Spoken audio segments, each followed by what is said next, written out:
The Marines and the Army's Wildcats were ready to storm the beaches of Peleliu and Angaur and take the fight to the entrenched Japanese forces.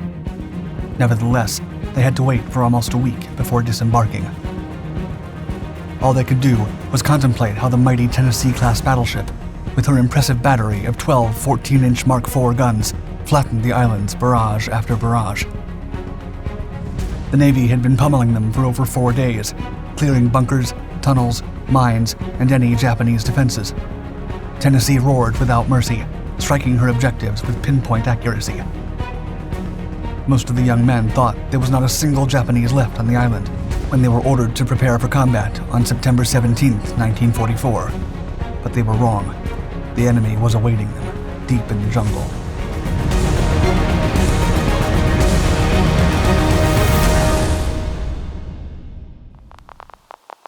Built for the 20th century.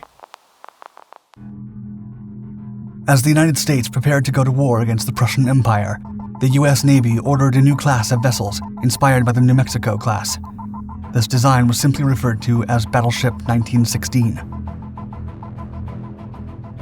The Navy General Board sought to build a battleship that departed from the standard design of these warships, making room for improvements in armor, guns, and power plant. The Tennessee-class battleship design was approved in March 1915, and work on 2 ships began almost immediately. These were USS Tennessee and USS California. Both had a length of 600 feet, a beam of 97 feet, and a draft of 30 feet. They displaced over 33,000 long tons at full combat load. The ships incorporated 4 torpedo bulkheads to resist underwater attacks and absorb the pressure and gas of the explosion. Additionally, they were designed with a clipper bow to handle high seas and reduce spray. Following this concept, the Tennessee class featured extensive compartmentalization to reduce the risk of flooding, with over 760 compartments below the waterline and some 180 above it. The vessels had turboelectric drives with 8 oil-fired boilers, 2 Westinghouse turboelectric generators, and 4 electric motors that drove 4 3-bladed screws. The propulsion system generated over 28,000 shaft power, resulting in a top speed of 21 knots for the Tennessee battleships. The cruising range was 8,000 miles at an average speed of 10 knots, and could be extended to over 20,000 miles with increased fuel capacity. The standard crew consisted of 57 officers and 1,026 enlisted men. Built to last, she also needed to be armed. Ready for battle. USS Tennessee had a main battery of 12 14-inch Mark IV guns in 4 triple turrets. The turrets allowed each barrel to elevate independently and had a maximum elevation of 30 degrees for long-range fire. The Mark IV guns had a range of 35,000 yards with 1,500-pound armor-piercing shells and up to 36,650 yards with a 1,275-pound high-capacity shell. The ship's secondary battery consisted of 14 5-inch guns. 6 guns were arranged to fire forward, and 4 were pointed aft. The other 4 were placed in open pivot mounts near the conning tower and the funnels. USS Tennessee was also armed with 4 Mark X 3-inch guns for anti-aircraft use, and 2 21-inch torpedo tubes fitted with Mark VII Bliss-Leavitt torpedoes with a range of 12,000 yards. The warship had an 8 to 13-inch thick armored belt and was almost 18 feet wide. The main belt was capped by armored transverse bulkheads that were 13.5 inches thick. The main battery guns had 18-inch thick faces, 10-inch thick sides, 9-inch thick rears, and 5-inch thick roofs. The conning towers had 16-inch thick sides and 6-inch thick roofs, and the armored coatings for the funnel uptakes were 9 inches thick. Her armament made her a force to be reckoned with, and this was soon put to the test.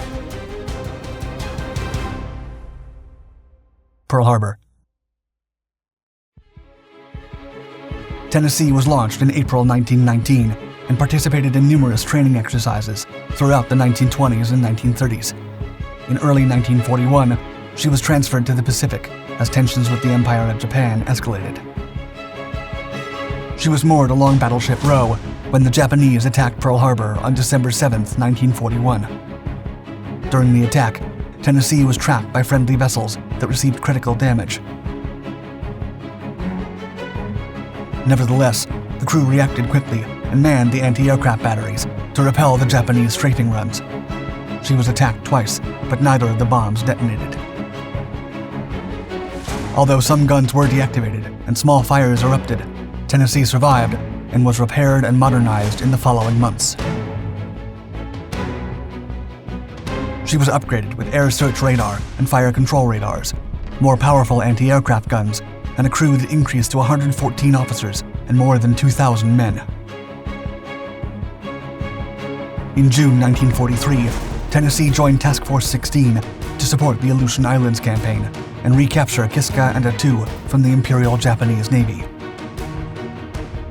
She supported the pre-invasion bombardment of Kiska and fired 14-inch shells at what appeared to be an enemy submarine, but the sinking was never confirmed. USS Tennessee then covered the amphibious landings on Little Kiska Island, where the crew discovered the Japanese had already abandoned the area days before. Pacific campaigns. Tennessee arrived at the Gilbert Islands in November 1943. While the U.S. Marines made their way to the beachheads to push back the Japanese from the beaches, USS Tennessee and Colorado opened fire to decimate the entrenched enemy and allow them to fight their way ashore. As the Leathernecks engaged the enemy at Tarawa, Tennessee left the combat zone at night to prevent a sneaky submarine attack. Nevertheless, the battleship kept providing anti-aircraft and direct fire support when the Marines requested it. During the battle, the ship made several hits against a Japanese submarine and sank it. In early January 1944, Tennessee received a fresh coat of dazzle camouflage before departing for the Marshall Islands. USS Tennessee and other ships bombarded the Kwajalein Atoll, destroying pillboxes, underground tunnels, and other fortifications near the beaches. She also dispatched her float planes to spot additional strongholds and shell them accurately. This helped the Marines enter the jungle with less enemy resistance. With the atoll secured, Tennessee made way for the Inuitak Atoll, where she led a preliminary bombardment alongside other U.S. Navy vessels. She employed her secondary battery to assist Marines in setting up marker buoys for assault craft. The battleship continued firing barrages until February 22nd, flattening the island almost entirely. Few structures remained standing. Leaving behind a trail of destruction that honored her powerful armament, USS Tennessee was dispatched to the Bismarck Archipelago in March 1944 to decimate Japanese bases in the area. Battle of Angaur. In June 1944, USS Tennessee arrived at the Mariana Islands to participate in the Battle of Saipan. The powerful guns again roared and eradicated most Japanese beach defenses. She suppressed artillery pieces and mortar emplacements and helped friendly minesweepers clear the way for landing craft. With Saipan cleared for the Marines to take it, the crew of Tennessee was called to action in July to assist with capturing Tinian and Guam. Alongside other Navy vessels, Tennessee opened fire from around 2,500 yards, providing cover for the Marines disembarking on the beaches of Tinian. USS Tennessee and California destroyed Tinian town with a barrage of over 500 rounds from their main batteries, forcing the Japanese to fight from their tunnels. After a quick refuel, Tennessee headed for the Palau Islands to participate in Operation Forager and Stalemate. The objective was to capture the two islands to secure and build airfields that B-24 bombers could use to strike the Philippines. Capturing Peleliu fell to the iconic 1st Division of the Marines. In contrast, Angaur would be captured by the Army's 81st Infantry Division, commonly called the Wildcats. Closer to victory. The Marines stormed Peleliu on September 16, 1944, to fight Colonel Kunio Nakagawa's 11,000 men. The initial stage was ferocious, but the Marines made do after suffering countless casualties. The next day, The Wildcats prepared for combat and stormed Angaur after a preliminary bombardment from USS Tennessee, Pennsylvania, 5 destroyers, and 4 cruisers. The Wildcats numbered over 10,000 men, pitched against Lieutenant General Sade Inoue and Major Goto's 1,400 soldiers from the 59th Infantry Regiment, 14th Infantry Division. The men were seasoned soldiers from the war in Manchuria and were ready to fight to the last man to honor the Emperor.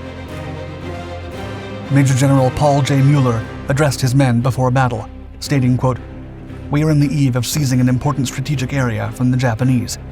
On our shoulders rest grave responsibilities. What we do in this battle will be no small contribution to the glory of our country." Major Ushio Goto spent most of his assets on the sectors where he believed the enemy would land. He braced for impact as Tennessee pummeled the island with her main guns. The Wildcats disembarked without difficulty, but were pinned down once they ventured into the island's center.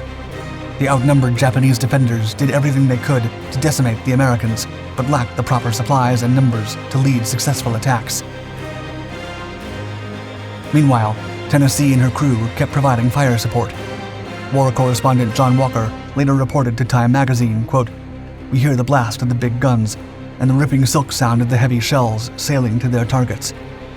We see the warships with halos of yellow smoke and the bursts of fire and black smoke back on the beach." Stiff resistance. The island was captured on September 20th, allowing Tennessee to leave the area and refuel. The U.S. forces quickly began building the much-needed airfields, but they were not ready in time for the invasion of the Philippines. Many Army and Marine officers later questioned the operation, with some considering it an unnecessary loss of American lives.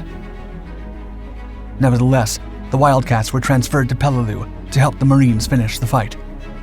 As for USS Tennessee, she would see combat at Leyte Gulf, Surigao Strait, Iwo Jima, and Okinawa before being sold for scrap in 1959. She remains one of the few U.S. Navy vessels that saw combat in most of the Pacific campaigns, from the bombing of Pearl Harbor to the last Japanese defense at Okinawa.